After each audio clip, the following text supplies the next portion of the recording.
Hello students. आज इस video में हम लोग बात करेंगे क्लास 9 का एक बहुत इंपॉर्टेंट चैप्टर यूक्लिड्स ज्योमेट्री।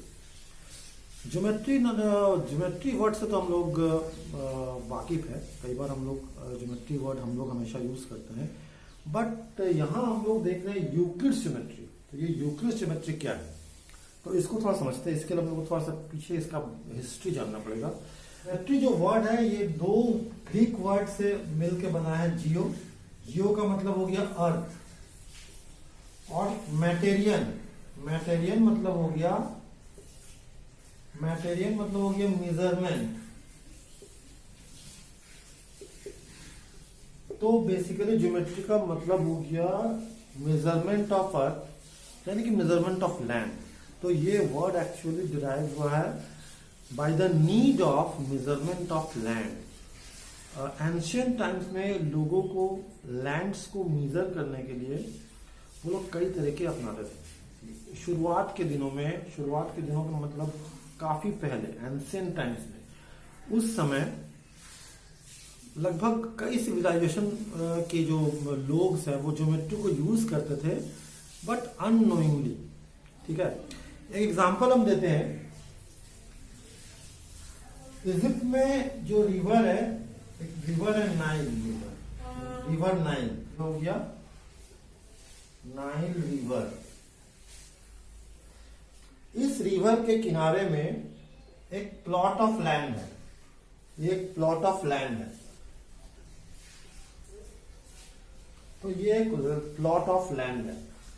अब यहां पे कई लोगों का हिस्सा है लैंड में, तो सब लोग इस तरह से मार्क करके अपना अपना लैंड को मार्क करके रखे थे। ठीक है, अब जब ये नदी का पानी बढ़ जाता था, ठीक है, तो ये क्या होता था, ये वॉश आउट हो जाता था, ये पूरा मिट जाता था।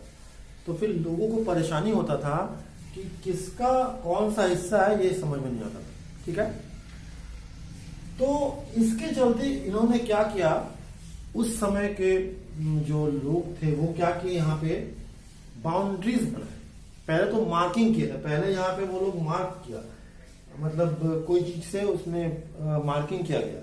लेकिन पानी का स्तर जब बढ़ता था तो वो मार्क को भी धो देता था, तो फिर प्रॉब्लम वही आता था। तो उन्होंने क्या किया कि यहाँ पर दीवार बनाया, वॉल। ठीक है, वॉल बनाने से क्या हुआ, देखो वॉल कुछ इस तरह का कुछ दीवार बनेगा, है ना, इस तरह का दीवार बनेगा। तो ये एक सॉलिड बॉडी हो गया, ऐसे दीवार बन गया। तो यहां से उनको ये जैसे दीवार बना, तो दीवार में यहां पे क्या एक मोटाई है, ये इसका ये हो गया, मोटाई हो गया, ये इसका लंबाई हो गया। ठीक है ना, और ये चौड़ाई हो गया, ये लंबाई हो गया, और ये मोटाई हो गया, ये हो गया मोटाई। तो यहां से कंसेप्ट आया सॉलिड का। देखिए यहां से कंसेप्ट आया सॉलिड का, बहुत ध्यान से समझो। तो यहां से कंसेप्ट आया सॉलिड का शुरुआत के दिनों में।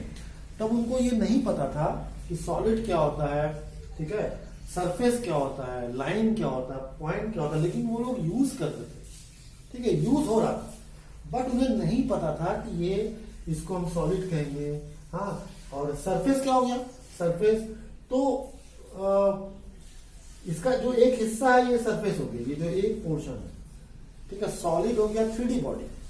तो ये सब चीज धीरे धीरे डेवलप हुआ। तो शुरुआत के दिनों में लोग ज्योमेट्री को तो यूज करते थे, बट उन्हें नहीं पता था कि हम ज्योमेट्री यूज कर रहे हैं। ठीक है, देखो इस ज्योमेट्री के डेवलपमेंट में 3 मैथमेटिशियन का बहुत ज्यादा योगदान है। थेल्स, दूसरा है पाइथागोरस,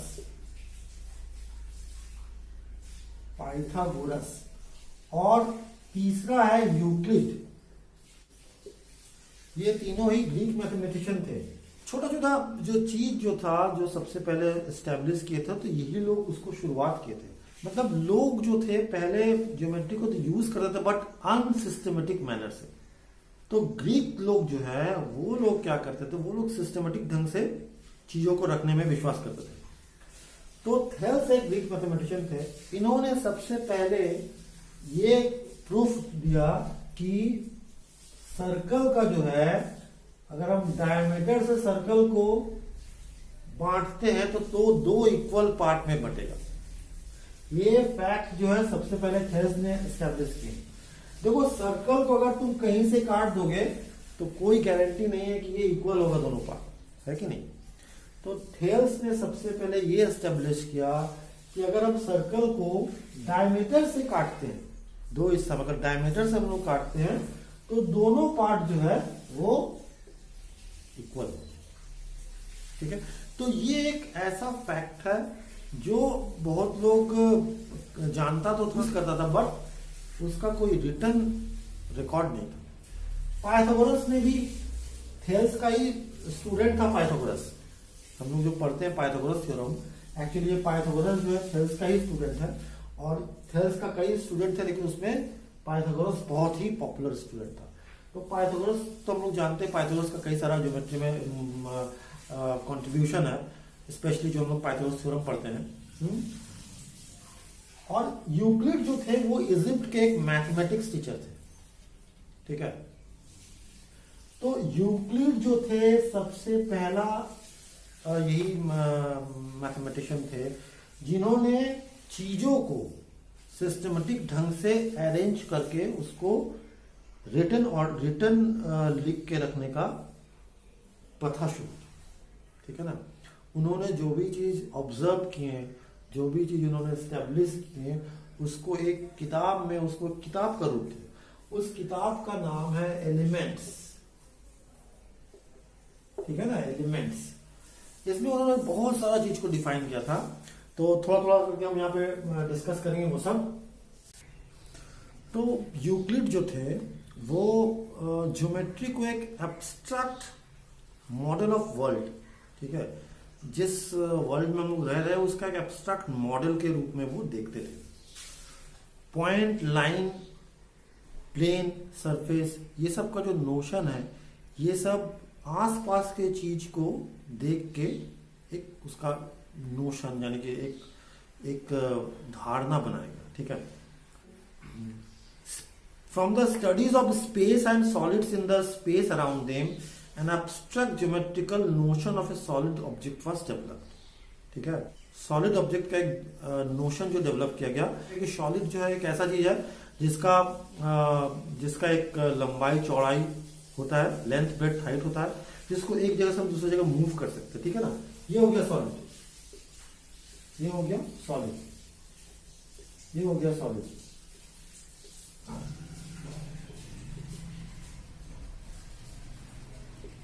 जैसे बॉल जो है सॉलिड होता है, तो सॉलिड का तो यहां से देखो, यहां से पॉइंट, लाइन और सरफेस का डेफिनेशन पाया गया। तो सरफेस क्या हो गया, ये तो पूरा सॉलिड हो गया, ये हो गया पूरा सॉलिड, ये हो गया सॉलिड। इसका जो ये वॉल्स है, ये जो फेस है, इसको हम लोग कहेंगे सरफेस, ठीक है ना। जैसे ये किताब का कोई भी पेज, किताब का एक पेज, ये क्या है, सरफेस है, प्लेन सरफेस है, दिस इज प्लेन सरफेस। ये जो लाइंस है, ये जो तुम देख रहे हो, बाउंड्रीज, सरफेस का जो बाउंड्री है, जैसे कि ये पेपर, इस पेपर का जो ये बाउंड्री है, दिस बाउंड्री, ये जो बाउंड्री है, ये बाउंड्री, ये जो हम लोग देख रहे हैं, दिस इज लाइन, इसको हम लोग कहेंगे लाइन, ये हो गया लाइन। और जो कॉर्नर्स है, कॉर्नर्स में जो तुम देख रहे हो, ये जो डॉट हम दे रहे हैं, ये सब डॉट्स हो गया क्या, ये सब हो गया पॉइंट्स। सो इसको हम लोग कहेंगे पॉइंट, और ये हो गया लाइन, और ये हो गया तुम्हारा सरफेस। तो उस समय में चीजों को देख के, अपने आसपास के चीजों से जो चीज हम लोग देखते थे, जो ऑब्जर्व करते थे, उसमें से हम लोग उससे इस तरह का सॉलिड, पॉइंट, सरफेस, लाइन का डेफिनेशन यूक्लिड ने बनाया, ठीक है ना। तो अब हम पॉइंट और सरफेस, ये सब का थोड़ा डेफिनेशन लिखेंगे। पहले हम लोग देखते हैं पॉइंट का डेफिनेशन, ठीक है। What is point? तो देखो पॉइंट का एक्चुअली कुछ चीज ऐसे है जिसको डिफाइन करना बहुत मुश्किल है।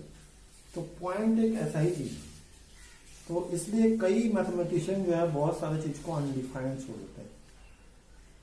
लेकिन हम लोग अपने ऑब्जर्वेशन से एक उसका नोशन बना सकते हैं। हम लोग समझ रहे हैं पॉइंट क्या है, पॉइंट इज अ डॉट। देखो ये पॉइंट है, ये तो हम समझ रहे हैं, बट इसको कैसे डिफाइन करें?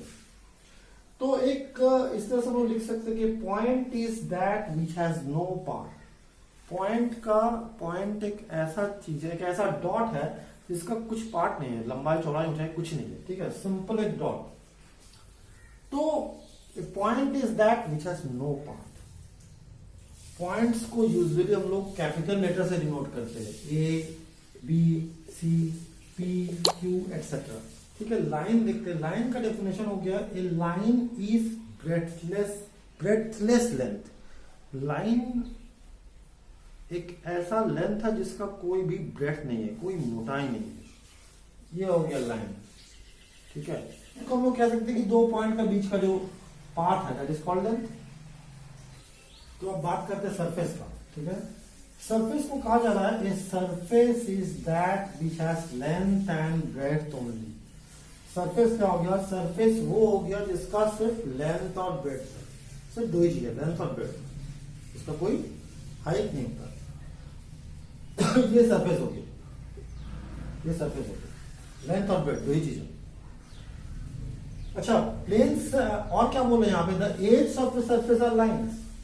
और यहां से ये डिड्यूस किया गया कि सरफेस का जो एज मतलब होता है किनारा, तो सरफेस का जो किनारा होता है, एज होता है, वो क्या है? लाइंस है। ये हमने पहले ही बताया। अच्छा, प्लेन सरफेस क्या हो गया? प्लेन सरफेस हो गया, plane surface is that which lies evenly with the lines on it. ये जो एनसीईआरटी का बुक है क्लास 9 का, ये जो सरफेस ये प्लेन, और ये जो किनारा है ये लाइन हो गया, ये कॉर्नर हो गया पॉइंट। सो ये हमारा हो गया कुछ डेफिनेशन जो यूक्लिड्स ने अपने आसपास का चीजों से ऑब्जर्व करके इसको नोट डाउन किया। तो इस तरह से यूक्लिड्स जो एक ग्रीक मैथमेटिशियन, इजिप्ट का एक ग्रीक मैथमेटिशियन, मैथमेटिक्स टीचर थे, उन्होंने क्या किया? उन्होंने जितने भी नोन फैक्ट्स है उन सबको कलेक्ट किया और उसको 23 बुक्स में प्रेजेंट किया, ठीक है, सारे नोन फैक्ट्स को। पहले भी यूज करते थे लोग, बट किसी ने भी उसको लिख के किसी बुक के रूप में प्रेजेंट करना जरूरी नहीं समझा था। यूक्लिड्स फर्स्ट थे जिन्होंने इसको बुक्स का रूप दिया। इससे पूरे वर्ल्ड को ज्योमेट्री को समझने में काफी आसानी हुआ। यूक्लिड्स जो है इन सब चीज को, इस किताब को लिखने के लिए, इन सारे नोन फैक्ट्स को कलेक्ट करने के लिए, डेफिनेशन के साथ साथ कुछ फैक्ट्स था जिसको उन्होंने एज्यूम कर लिया ट्रू विदाउट प्रूफ, मतलब ऐसा चीज जिसका कोई प्रूफ का जरूरत नहीं। तो इस चीज को, इस एजम्पशंस को, जिनको वो जो यूनिवर्सल ट्रूथ है, ठीक है। अब जैसे the sun rises in the east, ये हम लोग सबको जानते हैं, यूनिवर्सल ट्रूथ, जिसके लिए कोई प्रूफ का जरूरत नहीं। तो इसी तरह का कुछ मैथमेटिकल फैक्ट्स है जिसको यूक्लिड्स ने एज्यूम किया कि ट्रू है और उसके लिए कोई प्रूफ का जरूरत नहीं है। अब इस चीज को उन्होंने दो पार्ट में बांटा, एक्सियोम एंड पोस्टुलेट, ठीक है। एक्सियोम एंड पोस्टुलेट दोनों ही एक ही बात है, ठीक है। दोनों ही एक तरह से कह सकते हैं कि दोनों भाई भाई है, ठीक है, बट थोड़ा सा डिफरेंस है। तो देखते हैं सबसे पहले एक्सियोम। दो चीज है, एक्सियोम पोस्टुलेट। एक्सियोम हो गया basic facts which are taken for granted without proof. ऐसे फैक्ट्स जिनको हम लोग ट्रू मान लेते हैं, जिसका कोई प्रूफ का जरूरत नहीं है, इसको कहते हैं एक्सियोम, ठीक है। और पोस्टुलेट भी वही चीज है, बेसिक फैक्ट जिनको हम ट्रू मान लेते हैं, but specific to geometry. Geometry में, स्पेशली ज्योमेट्री में जो फैक्ट्स है जिसको हम लोग ट्रू मानते हैं बिना किसी प्रूफ के, दोज आर कॉल्ड पोस्टुलेट। और पूरे मैथमेटिक्स में जिन चीज को हम लोग ट्रू मान लेते हैं वो हो गया एक्सियोम। तो ये हो गया एक्सियोम और पोस्टुलेट्स, ठीक है।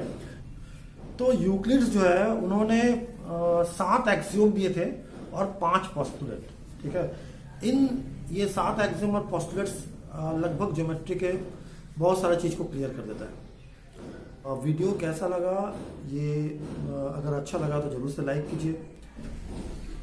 अच्छा या खराब जो भी लगे, आप कमेंट बॉक्स में कमेंट कीजिए।